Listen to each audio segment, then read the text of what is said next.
What's sports without a little trash talk, right? I mean, it's all part of the game. I mean, even now, as a University of Kansas alum, I saw a guy the other day with a Mizzou shirt on, and I could hardly resist bellowing out, Muck Fazoo, like a drunk frat boy on Mass Street. Muck Fazoo, you'll figure it out. Just flip the first letters of both words, and then you got the message. I mean, huge rivalry between KU and Mizzou. Border wars for sure, especially back when Mizzou was in the Big 12, and I love a good exchange. I'm from Kansas City, the show me state. You know, all we do is talk trash. And just think about it for a sec when it comes to sports. I mean, what would boxing be, for example, without Muhammad Ali? He said he was going to use Sonny Liston as a bearskin rug. Flow like a butterfly, sting like a bee. His hands can't hit what his eyes can't see. Then Tyson, then Floyd. Look at basketball. The late legend Kobe Bryant, when he brought President Obama into it after Obama said Derrick Rose might have his number. Then after the Lakers won the 2010 NBA championship, he said, if he calls that number, I'll be sure to pick up after the fifth ring. Legendary. I mean, so many great trash talkers through the ages across the disciplines, and of course, with the fans. Oh yeah. Trash talk between fans and athletes, it can get really superheated, kind of nasty, but then there are times when people really cross the line. And I think we got a taste of that this past weekend when Colorado almost got blown out by Oregon 42-6, kicking Coach Prime's team out of the top 25. It would have been a real Cinderella story if they won, but the chances were slim, and real sports fans had to know that. So why all the vitriol for Coach Prime in Colorado? Well, one thing's for sure, the Pac-12 should be thanking him for putting the spotlight on a dying conference. So the wild statement from USC alum Carrie Steele, where she said Oregon is taking a stand for all of us, isn't a great word choice here for so many reasons.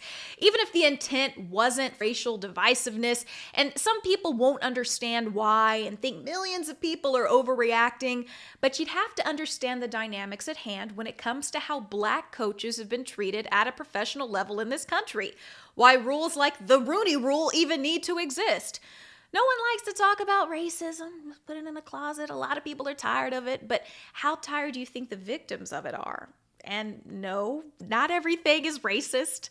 No one is saying you can't trash talk Black coaches or Black players. No one's saying that.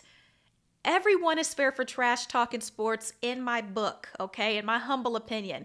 But there are some things that go too far, even if that was not the intent. It is a delicate issue, delicate dynamic in this country, and we can all be misunderstood at times. But like I said in my first episode, history is real, and knowing more of it would help us understand why so many people were offended. Language is powerful, and we would all be wise to remember that. So next year, most of us anyway, will gather at the polls and vote for a new president. And no matter how you like to vote, blue, red, or Harambe, majority of Americans agree that the Electoral College needs to go. A recent Pew Research survey showed 65% of adults say the president should be elected by the popular vote. If that was the case, Hillary Clinton would have won the presidency back in 2016. She had around 2.9 million more votes than Trump. Rewind things back to the year 2000, Al Gore would have edged George W. with 540,000 votes, and no one would be knocking on our doors asking us to buy solar panels because we'd already have them. The Electoral College gives more weight to states with smaller populations. For example, as of last year, census data shows that the 10 smallest states are Wyoming, Vermont, Alaska, the Dakotas, Delaware, Rhode Island, Montana, Maine, New Hampshire, and Hawaii. That's 10. And there's around 9,666,000 people. All of those states have one member in the House of Representatives. So that's 14 out of 435 total members in the House, 2.6% of the total. And then you'll remember from your high school American government classes that the Constitution says the number of electors each state gets is based on the number of House reps and senators. And we all get 2. So that brings the electoral power of those small 10 states to 34. Now remember, there's fewer than 10 million people living in those states where, let's say, for example, Florida has 2 times the population with 22 million people and only gets 30 electoral votes. New York has over twice the population of those 10 states and they only get 28 votes. You see what I'm saying now? It's not equal, very unrepresentative, especially considering the demographic makeup of those small states. Smaller states also tend to lean more conservative, so Republicans have benefited from the system.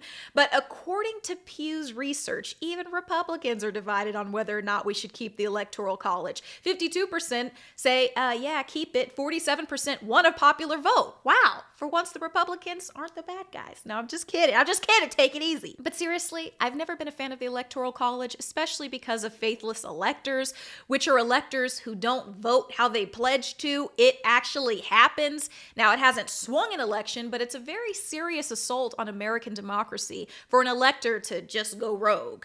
Most states have laws to fine electors who do this and cancel or replace their votes. But changing the Electoral College would mean a constitutional amendment, which is no picnic. Yeah. It would require 2/3 of the House and Senate and ratification by 38 states, but it's worth it.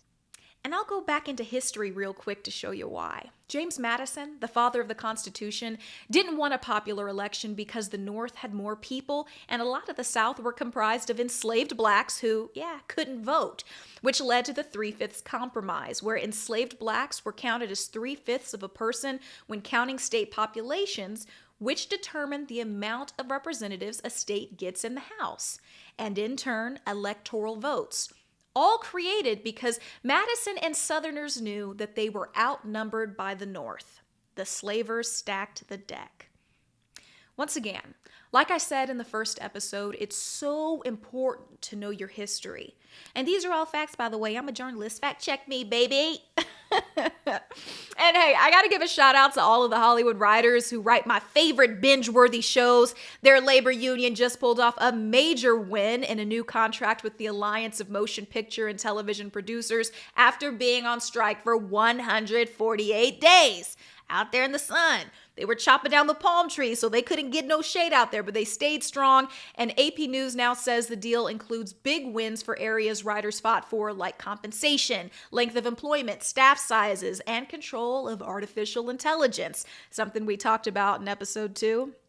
Actors, though, they're still on strike, by the way, and they need to be, because they share a lot of the same concerns. I mean, for example, Breaking Bad, it's a top tier show. I loved it. And you guys will remember Aaron Paul, the actor who played Jesse Pinkman. Yeah, Walter White's right-hand man.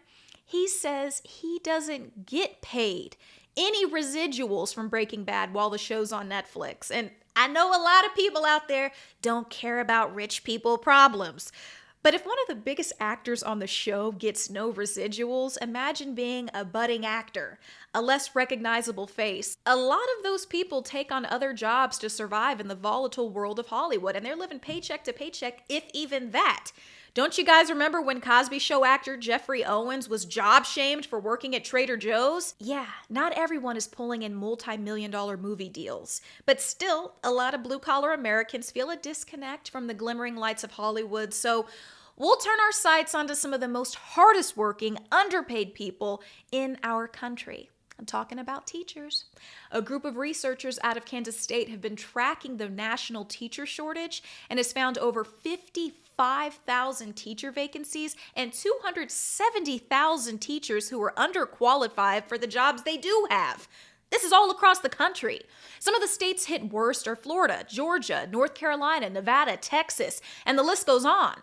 And you can get a look at those numbers by visiting teachershortages.com. All right, this is not an ad. This is not a plug for play. This is really like, if you want to see the breakdown, it is really depressing. Go to that site and see all of those good people's research. Make no mistake, we are at a tipping point on the brink of catastrophe when it comes to the American public school system, and it's because teachers aren't getting paid and their jobs are stressful as hell. Who wants to take on student loan debt and get paid on average a starting salary of $42,000, deal with a classroom of unruly, iPad-addicted pandemic babies whose parents do absolutely no parenting and expect school teachers to be classroom parents, crisis counselors, CPS, besties, and then educators, and then not to mention, you might get shot by a school shooter.